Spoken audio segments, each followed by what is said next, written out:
Hello দর্শক, এখন দেখেন প্রচুর পরিমাণে বৃষ্টি হচ্ছে, প্রচুর পরিমাণে বৃষ্টি হচ্ছে, প্রচুর পরিমাণে। দেখেন এখানে শ্রমিকরা দেখেন গার্মেন্টসে যাচ্ছে, কতটুকু পরিশ্রম করে বৃষ্টিতে ভিজে। কারো ছাতা আছে, কারো ছাতা নাই। এই দেখেন এক ভাই দৌড়ে চলে যাচ্ছে, ছাতা নাই। 300 টাকা দিয়ে একটা ছাতা কিনবে, সেরকম সামর্থ্য আমাদের নাই।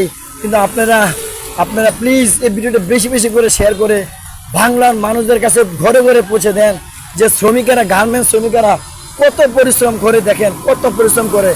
এই দেখেন আমাদের মা বোনেরা এই দিন যাচ্ছে, এই দেখেন ওই দেখেন মা বোনেরা ছাতা নাই, বৃষ্টিতে ভিজে ভিজে দেখেন নিজের সংসারকে বাঁচিয়ে রাখার জন্য, ছেলেমেয়েদেরকে লেখাপড়া করার জন্য এই দেখেন বৃষ্টিতে ভিজে ভিজে গার্মেন্টসে যাচ্ছে। প্লিজ ভিডিওটা বেশি বেশি করে শেয়ার করে দেন।